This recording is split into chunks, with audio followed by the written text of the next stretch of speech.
Well, can I say, first of all, can I just thank Harriet and Joshua for the incredible job that you both just did, and the incredibly inspiring speeches you gave to us. Let's hear it for Harriet and Joshua, please, ladies and gentlemen. I'm voting for you when you stand. Look, I also want to thank Maggie Philbin, who I've referred to as my childhood heroine in the past. Maggie, you've done a fantastic job for us on IT and on apprenticeships, and the inspiration you provide is truly outstanding. So Maggie Philbin, please, ladies and gentlemen. And I also want to thank Microsoft for hosting us here today. This is a great place to launch our education manifesto, because when we talk about education, we're talking about the future, the world to come, and how we succeed in it. And the Labour Party is built on the same values that have sustained us for generations: equality, opportunity for all, supporting young people to become the authors of their own lives. But every generation faces new challenges. And today our schools and colleges, as we just heard, must prepare young people for the challenges of the future. A world, I think, where there are more opportunities in young people than ever before, but also more risks and more pressures than ever before. We've got a globalized economy that won't stand still, and a diverse society of rapid change.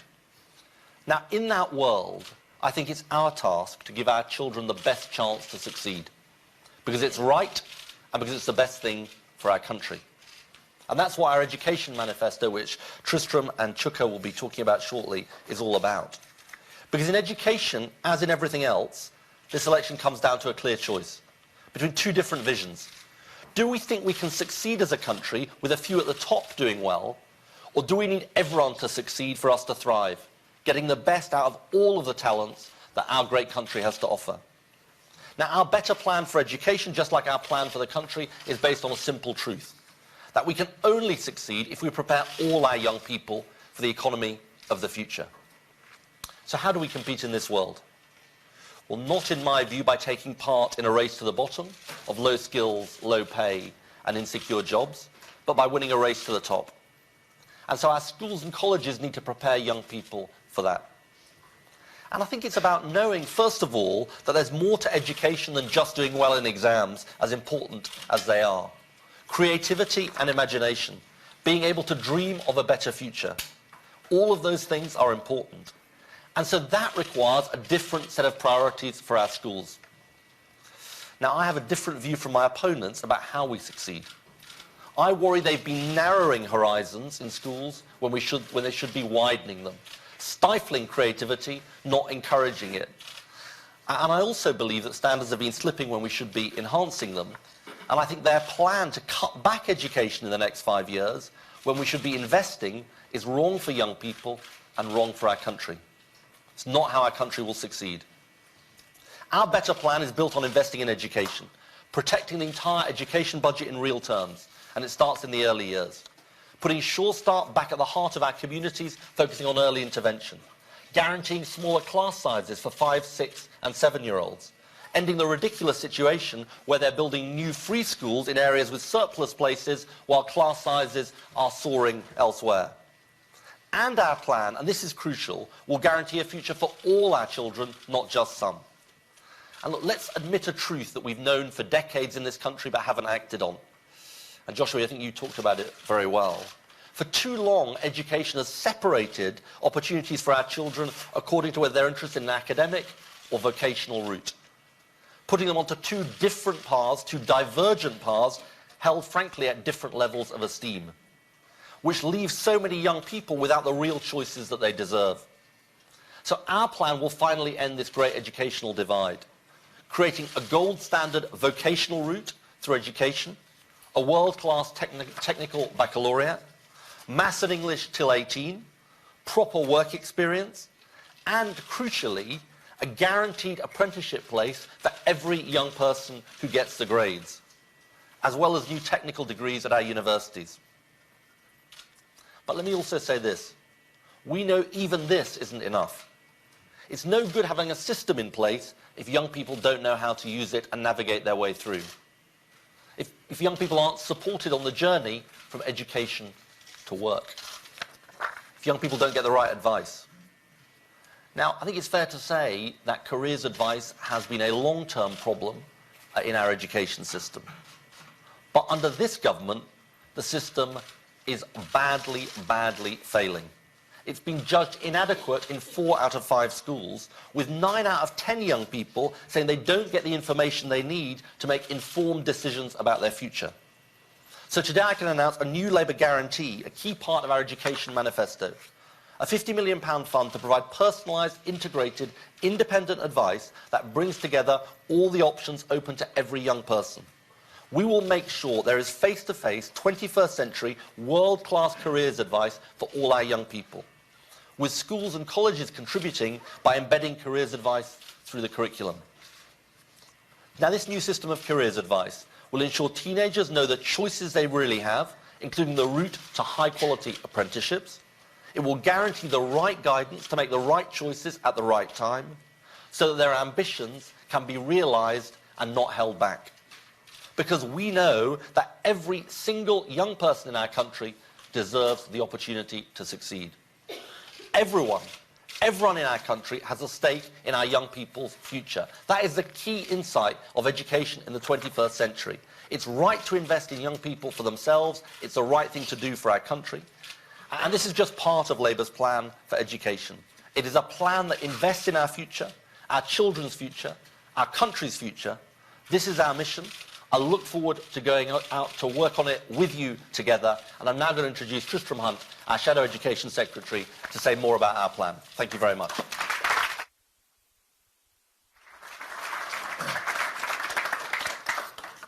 Ed, thank you very much indeed. As Ed said, the Labour Party believes that Britain succeeds when working families succeed. And the plain fact is that, as things stand, we're not getting enough out of our young people. Too much potential is being thrown away. It's not right, as Maggie said, that young people get information about apprenticeships just when they go to buy a mobile phone. We need more structure and rigour in the system. So, as Ed announced, effective careers advice is fundamental to Britain paying its way in the world and making its way in the world. And we in the Labour Party are passionate about this for 2 reasons. First of all, on social justice grounds, because, again, as Maggie indicated, it's young people without the connections, without the parental support, without the internships, who need effective careers advice and information about thinking of their options in the future. I was at a brilliant school recently in London, the City Academy, which has a strong relationship with KPMG, which allows those young people to have really effective careers advice, internships and support. And it's that information which we now want to make sure that all young people have a right to access to. Secondly, the economy of tomorrow demands high-level technical and vocational skills. We need more digital designers, we need more skilled engineers, we need more apprentices, we need more technicians. But this is quite often a difficult pathway to navigate, and if young people are reliant upon the advice of teachers who themselves probably went the GCSE, A-level, university pathway, their ability to give the kind of information which allows young people to pursue a technical and vocational route simply isn't there. And we also need independent careers advice because we now operate in a much more autonomous schools landscape, and with money following the pupil. It's in the interest more and more of schools to seek to hold on to their pupils into sixth form at their institutions, even if in the long run that's not necessarily in the best interests of the pupil. So we need independent careers advice so young people have the information that they need. So what we're announcing today is a new policy which sees 2 or 3 schools come together to form a cluster. An independent careers advisor hired by the National Careers Service will be working with those schools. We expect around 1,000 advisors to be in place, hired at a cost of around £50 million, and the money for that comes from using the funds from the Widening Access and Participation Fund for Universities. communities. And what we're essentially doing is putting those funds upstream so young people get the advice earlier at secondary schools about their options. And yes, we'll see more young people from disadvantaged communities going to university, and that's great, but we'll also see more young people have the information about technical and vocational routes, about apprenticeships and pathways. And we want to see universities involved in that conversation. This is, as Ed said, about breaking down some of the traditional academic and vocational divides. Alongside that, we want to see more business people involved as school governors, and we're working with the CBI to ensure that head teachers have the support and advice they need in order to be able to run their schools effectively and to give young people, again, good pathways towards work.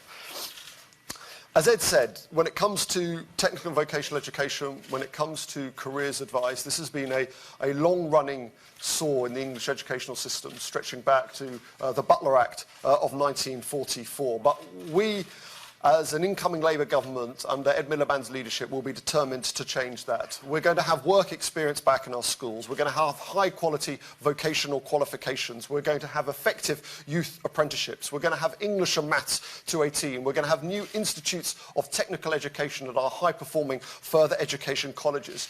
And all of that to be in a bill introduced in the first 100 days of a Labour government. The 7th of May offers a moment to turn the page on education. The manifesto we're announcing today, which puts qualified teachers back in the classroom, which has schools working together to raise standards, which ensures creativity is protected in our schools, which invests in the early years, which revives Sure Start, which protects the education budget, which offers a new deal for technical and vocational education, all points to the central truth that the way you confront globalization, the way you ride globalization, is to invest in innovation and change and education. And one of the central changes you will see under an incoming Labour government is once again the Department for Education working with the Department for Business, because we believe that Britain succeeds when we invest in education and grow the skills and businesses of tomorrow. And as a symbol of that close union, I would now like to invite our Shadow Business Secretary, Chuka Umunna, to talk further on this. Thank you.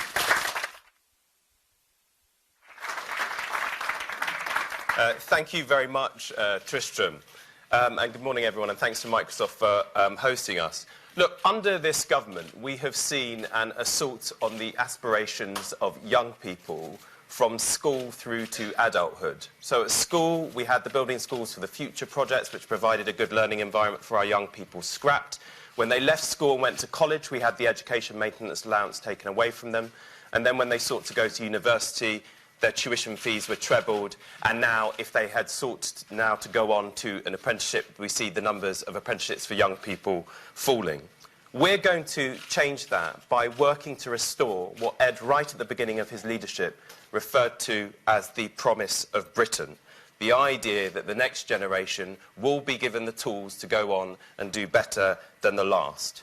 Tristram has spoken about the journey through school. I just want to say something about what happens after and why it is so very important that people, young people, get the advice on the opportunities out there for them at that point through our new careers policy that we've announced today.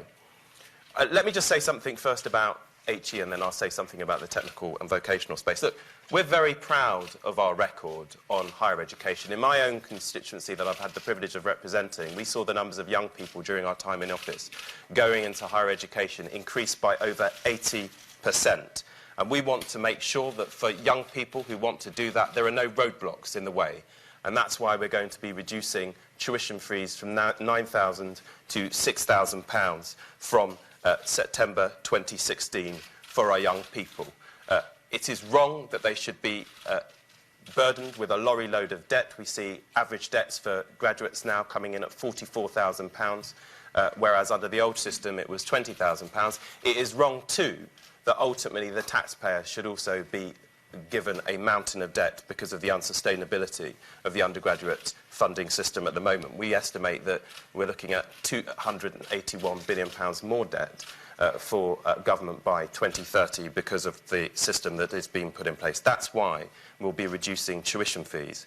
But what we also know is that when we speak to employers, they continually talk to us about the chronic skill shortages they have in terms of people with the vocational and technical skills that they need. So we have got to end the snobbery that says if you do an apprenticeship in this country, it is not as much value as doing a degree. Indeed, if you actually look at the number of applications to places, for example, it is 3 times more difficult to get a Rolls-Royce apprenticeship than a place at Oxford. If you look at the numbers of applications to places, you are 2.5 times more likely to get your place at Cambridge than you are to get a place on BAE's apprenticeship scheme. So we've got to improve not only the quantity of apprenticeships, but also the quality of them too. As I said, we've seen a fall in the number of apprenticeships for young people. We need to boost that, which is why we're going to require all large companies that take on big government contracts to provide apprenticeships. We reckon, for example, through HS2, we could boost the numbers of apprenticeships by the tens of thousands.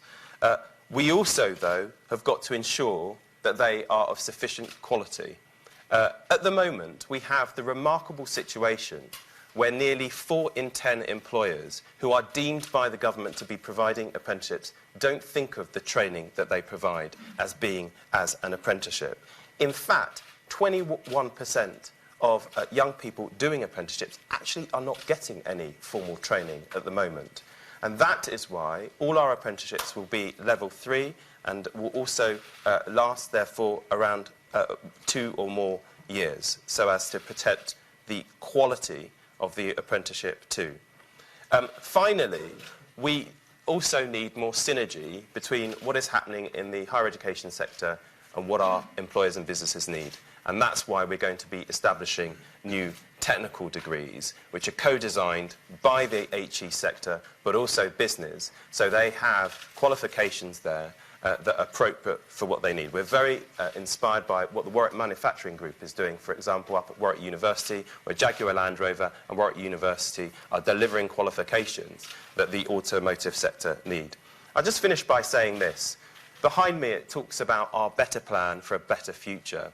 What we are determined to do through the whole of our education policy, from school all the way through to adulthood, is to make sure that everybody in this country has a stake and owns the future. That is ultimately what this is about, and that is what the British people will get if they vote Labour on the 7th of May. Thank you very much.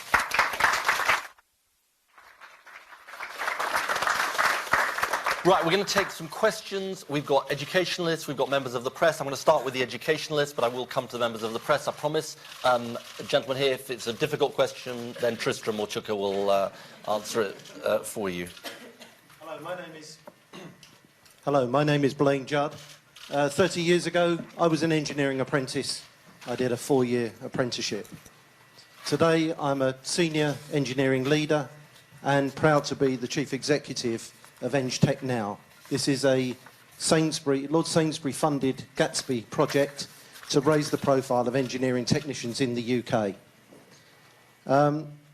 We are trying to create an environment where we can recruit, retain and develop the best engineering community for the future.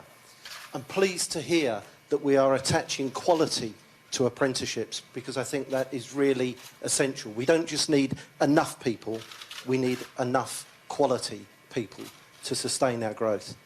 What I really want to know is, what can you do to help the employers that we're working with to utilise engineering professional registration, CEng, iEng, and specifically EngTech, which I'm looking at, to actually help to create a sustainable future for people like Josh and Harriet, so that we have a quality provision for the UK. What do you think is the biggest barrier, just in your experience, to people taking on apprentices? I mean, clearly there's a quality issue, which I think all of us are aware of, and Chuka may want to say something about. But what else do you think are the barriers? Is it a cost barrier?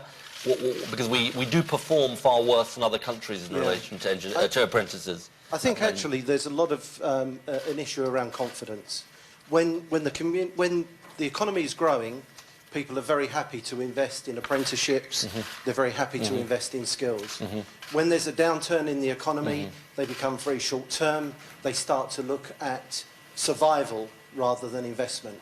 And as a consequence of that, we see so many apprenticeships not being recruited during those periods of downturn.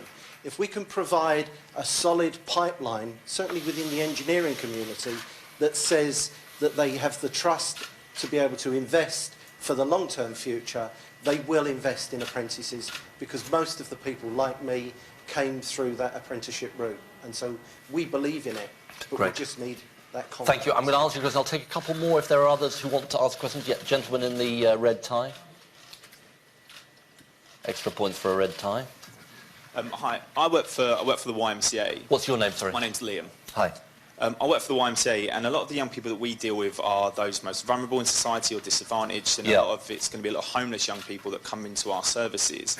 What we're finding is they don't take the natural progression through education that a normal young person would. And they reach that age around 19 where they're not able to, or they want to go back into education, they want to progress, but the original time period wasn't right for them. We're not seeing any funding for those aged 19 who have built their life back up and want to go back into education. I wonder what the Labour Party was going to do for those young people who want to progress, but there's no funding available in the current system for them to do And the so. benefit system obviously stops some training. Absolutely. We do have an answer to that, and I will give it to you in a second. And there's a lady at the just two behind. Thanks. Thank you. My name is Virginia Isaac. I'm Chief Executive of the Inspiring Futures Foundation. I just would like to say a big thank you for your acknowledgement of the importance and value of careers advice and guidance. Does My Inspiring question- Futures do careers? Is that your focus? We happen to do careers. Right, okay, good. We know But the people to come to then. My question is, brilliant that you're going to be investing money in more careers advisors. Could you let us know how you're going to ensure that these advisors are trained and qualified and, above all, inspiring? Okay, that sounds like a question for Tristram. Let me. I'll come to you in a sec. Let me just try and deal with those, and I'll bring in Chuka and Tristram, and I'll try and be brief to get more people in. Look, I think on the question that was asked about quality, confidence, all of that, I'd say two things to you. First of all, let's give employers more control over the money that is spent on training and apprenticeships, because I think lots of times employers are frustrated because they think lots of money is being spent on training, but they're not getting any benefit from it because people are being trained in the wrong things. And we want to transfer a lot of resources to employers to say, look, it's much better if you have more of a say in the way this money is spent. And I think that's one thing. Then, if you like, sort of that's the right, and then the responsibility would be, I think there is an issue clearly about the economic cycle, but there's a bigger issue, which is we are too often a country where some employers are free riding on others. And so, look, what we want to say is to build in a bit more responsibility. So, for example, if you get a major government contract, you've got to provide apprenticeships to the next generation. If you're bringing in a skilled worker from outside the EU, you need also to provide apprenticeships. So we want to encourage employers to also provide more apprenticeships. I think quality is a big issue, though. Making sure we don't devalue the brand. I think there is a bit of a numbers game. This million, that million, more apprenticeships. Let's have more apprenticeships, but let's make sure they're high quality. Because if we devalue the brand, that is going to be a massive problem, and it doesn't do a good service to our young people. Liam from the YMCA, one thing I would say about this, and this is an important commitment that we're making, is that for as long as I can remember, there's been the 16-hour rule, which says you can't train and get benefits. Now, that's got a good idea behind it, which is we want people to go into work. But the problem is that it means it's excluding lots of young people from getting more training. Now, we don't want to put young people on the benefit system, and we're not going to do that. But what we are going to do is have an educational allowance, a means-tested educational allowance, which says, look, young people shouldn't be signing on to job seekers allowance and all that between 18 and 21 when they don't have any qualifications. They should be signing up for training. And I think that is actually a good thing now. Because of the times are tough and because we've got to deliver it in a cost-neutral way, we will have to have a parental means test in relation to that. But I actually think that's the right thing to do because it's a way of breaking that logjam of young people getting the training that they need. I'm going to bring in Tristram. He may want to say something about the third question. He may also want to say something about the other two. Virginia, you're absolutely right about having the trained professionals as careers advisors. But you're also right that they have to be inspiring. And what we're announcing today isn't a way of schools not doing all the other things that we know make a difference in terms of work immersion and work experience and skills shows and all the other ways in which young people are now finding out about the world of work and the world of options. We want our careers advisors to work closely with the local enterprise partnerships to make sure that they understand the local jobs market and the skills that are there. But they have to be trained professionals, but you're right to ensure right at the beginning of this conversation that we stress inspiration and excitement and wonder in the job as well. And you can hold us to that. Do you want to add in anything on the apprenticeship side? Yes, I suppose just in relation to the first question and the long-term reassurance about the direction, of course, the 16 to 18 apprenticeships fall within the education ring fence that the Department for Education in the next Labour government will have the benefit of. That was one thing. The second thing, just take this message from the next Prime Minister and from all of us here, we want to see more women engineers. Definitely. This is going to be a big priority Definitely. for Tristram and I. And just the third thing to say is whilst, of course, we will seek to ensure that employers have more control over the funding and the setting of the criteria, the assessment criteria at a sector level, and that's best done, we think, through sector bodies. There is also a dimension reflected in relation to place, making sure that in a particular area, employers there have access to the people with the skills that they need. And there's some really interesting things that our colleagues in local government are doing in that respect. In Leeds, for example, Keith Wakefield and the team there have set up an apprenticeship brokering service to make sure it's easier for our smaller businesses to take on apprenticeships by clearing up some of the bureaucracy there. And that's something that we'll be looking to promote too. OK, let's take some other questions. The gentleman here, yes, who I acknowledged and said I would take your question. I'm Mike from National Numeracy. Hi. Almost half of the working age population of England have numeracy levels that we expect of primary school children. That's 17 million adults, and the equivalent figure for literacy is 5 million. And yet Andreas Schleicher from the OECD says that good numeracy is the best protection against unemployment, low wages and poor health. Will a Labour government support the work of National Numeracy to address negative attitudes, this prevalence of I can't do maths, and transform everyday math skills, both for adults and children, which the data would suggest is the biggest education and skills issue facing the UK? I was worried you were going to ask me a times table question, every politician's nightmare, but you didn't, thank goodness. There's a gentleman in front of you. Thank you. David Harborne from the Edge Foundation. I'm very pleased with the style of language being used today about closing this gap between the academic and the technical. Too often it's seen as a choice. You're either one thing or the other. Exactly. And it's absolutely not true. The brain power involved in designing, creating and making something is as high as it is in analysing poetry or philosophy. And we really have to get that across so that just like in Switzerland, where 2/3 of young people choose apprenticeships, choosing to do something like an apprenticeship on your way to a higher education career is a question of choice, and it is a matter that most middle-class parents see as a genuine option. Great. There was, I think, one other question here was... sorry, a question over here. Thanks. Phil McCauley from the Labour Finance Industry Group. I'm very excited about the plans you've announced today. My question is this. What will the careers advisors do in this new plan to encourage young people who want to start their own business out of school? Good. Because embedding the enterprise culture is essential, and we mustn't regard all career options as employment, but self-employment too. OK, let me have a go at one of those, and then, again, Tristram and Chuka can come in. Just a second question from my friend, from James at the Edge Foundation. Look, it's really important, what you say, and if I may say so, I've learnt from you and others about this, that when we talk about this issue, it's incredibly important not to portray it as two routes. That there's different parts to learning, and there's different skills that people have, but the whole idea of having technical degrees at universities is actually an acknowledgement that we can't end up in that situation where there's a vocational divide, which is not about university, and and on the other hand, there's university academic education. And I think that, parity of esteem is easy to say and hard to achieve, and if we're going to achieve it, it seems to me that is very, very important part of it. I suppose one other point I would make, though, just in the context of what you said, is I think this issue about schools, which Harriet drew attention to, I think is important. I meet lots and lots of young people doing apprenticeships who say, well, my school didn't really encourage me. My school told me it was university was the only route for me. Now, I'm not blaming the schools, because in a way it's a good thing that schools are encouraging young people to go to university, but I think it's as a sort of, there's a cultural issue that we've got to get across. I mean, maybe 20 or 30 years ago, schools were not so good at encouraging people to go to university, and were sort of, you know, they've got a lot better at that, but we also need schools to kind of get that part of it.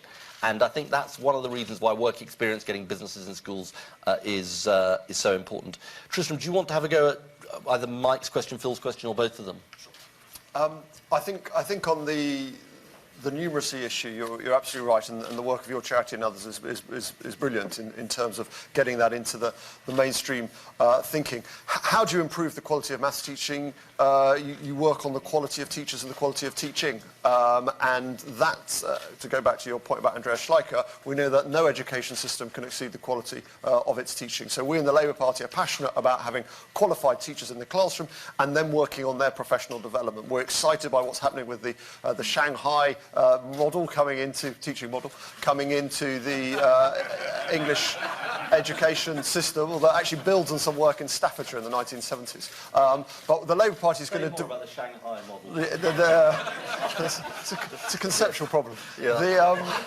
What was I going to say? We're going to develop a post-16 core maths qualification for those who don't get it. And I just think on the really interesting thing about the new digital landscape and the mix between creativity and technical and vocational skills, the economy of tomorrow just breaks down these traditional silos. This old sort of two cultures CP Snow world is just smashed apart by the smartphone.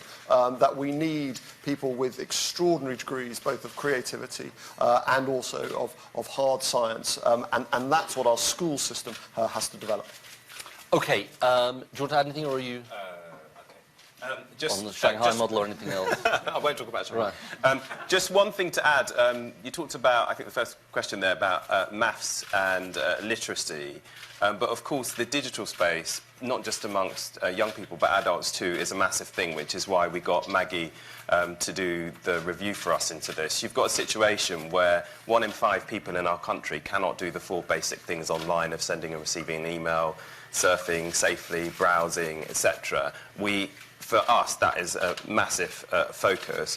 On the enterprise side, we want to encourage more schools to take on enterprise governors, people from business onto governing bodies who can help build the links between businesses locally and schools. One of the common complaints we get from employers is it's quite hard to get into our schools. Now, we'll do that, but we want to see more employers and business people getting into our schools. And finally, just obviously, there will be a role there for the careers advisors as well, in terms of getting more of you, frankly, into our schools so that our young people actually understand the world of commerce, industry, etc. Okay, thanks, Chuka. I'll take some journalist questions. I'll take Carl. Carl Dinnan, ITV News. With respect to your audience, I'd like to move on to a different subject, which is Trident. The Defence Secretary... Normally people aren't that polite, so I think you deserve some marks for being so polite. The Defence Secretary Michael Fallon has written a strongly worded article for The Times today. In it, he described you as having a lust for power and described you as a backstabber. What did you make of his tone? Michael Fallon's a decent man, but today I think he's demeaned himself and he's demeaned his office. And look, national security is too important to play politics with. I will never compromise our national security. I will never negotiate away our national security. And you know what? The Conservative Party can throw what they like at me, but I'm going to carry on concentrating on the issues that matter to the British people. How we keep our country safe, how we invest in education, how we tackle tax avoidance, how we make this country work for working people. And I've got to say to you, I think the British people deserve better than what the Conservative Party is offering in this campaign, which is a campaign based on deceit and lies. And to coin a phrase, I think Britain can do a lot better than this.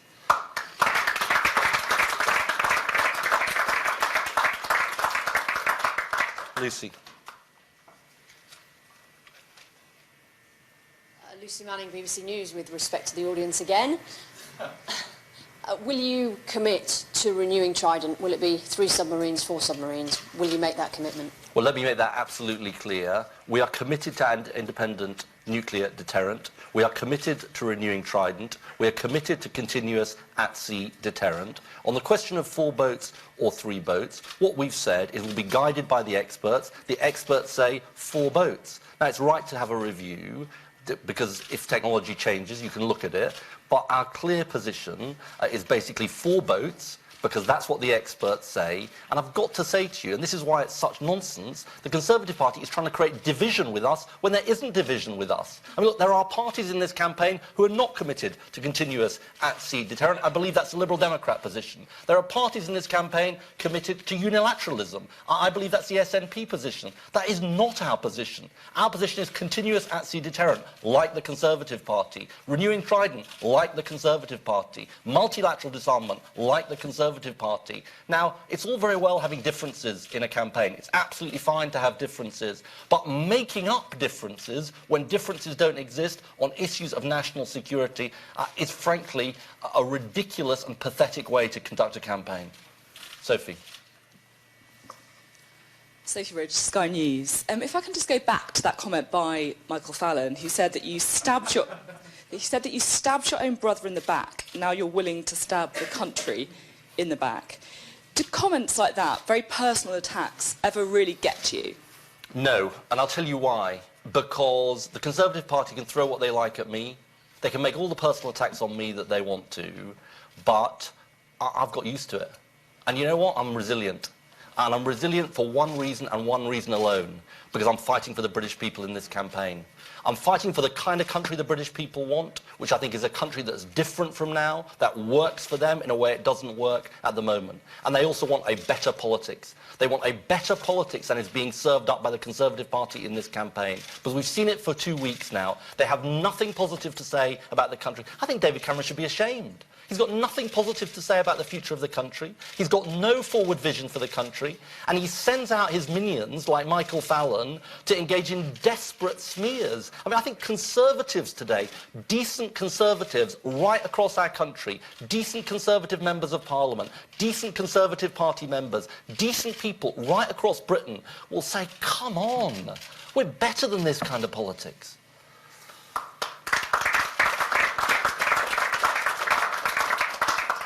Paul. Paul Wall from Politics Home. Ed, another minister today, it was Nick Bowles, has tweeted, who does Vladimir Putin want to run Britain after May the 7th? What's your response to that? It's the same, Paul. Look, you know, why does a campaign descend into the gutter? Because they're a campaign that's failing. That's why campaigns descend into the gutter, because they're desperate. Now, no doubt this is Linton Crosby pulling the strings, the puppet master behind the scenes, telling them what to do, sending these people out to do these things. But honestly, it's just hopeless and it's pathetic. And you know, we've got 4 weeks of this election campaign to go. I think David Cameron should get a grip. He should get a grip on this campaign. That's what leadership is about.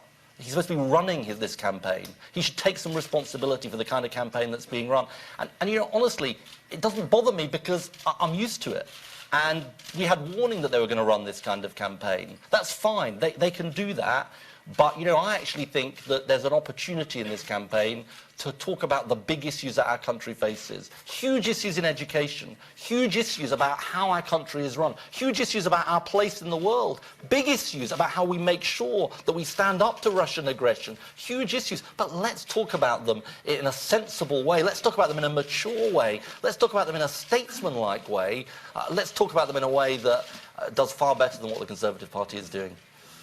I'll take George Eaton and then I'm going to wind up. Hi, you said at the TV debate last week that you'd like to go further on tuition fees. What did you have in mind? Would that be a further cut in the fee level or a graduate tax? Tempting. Let me... tempting, but I'm not going to be tempted. I actually had this at an event I did a couple of days ago by a guy who made an eloquent case for free university, and I made this point, George, and I think it does actually go to this campaign. In a way, it funnily enough, does a bit relate to the questions that I've just been asked, which is, look, what is our challenge in politics today? It is a challenge of showing hope. It's a challenge of showing there's a difference, but it's also a challenge of showing that promises can be met. And the reason why I decided to make the £6,000 promise on tuition fees, I think the right promise for the future, is because I know I can meet it, and that is incredibly important. It keeps a promise I made 4 years ago to young people, and it's costed and funded, and unlike the Conservative Party, we're not going to have lots of unfunded and uncosted commitments. So sure, I'd like to go further. As I said on the stage, you know, David Cameron didn't pay fees, nor did I, nor did Nick Clegg, but for this manifesto, the policy is £6,000. Let me just wind up by thanking all of you for being here. I want to thank our brilliant apprentices, Joshua and Harriet. I want to thank Maggie for the report you did for us, but also the work you're doing with the IT sector and the way you're inspiring people to be part of that sector. I obviously want to thank Chuka and Tristram. Most of all, I want to thank Microsoft for having us here. And look, we've got 4 weeks to go in this campaign. Presumably some of you are looking on with some sort of bewilderment at some parts of this campaign. But look, what I want to say to all of you is I hope you found in opposition that we have engaged with you with dialogue and learnt from you. It's an underestimated commodity in politics, learning and listening. And we want to keep doing that, because I think it's really, really important for our country and the challenges that we face. And I know that we can surmount these challenges, but we've got to do them together, and you're obviously a crucial part of it. Thank you very much.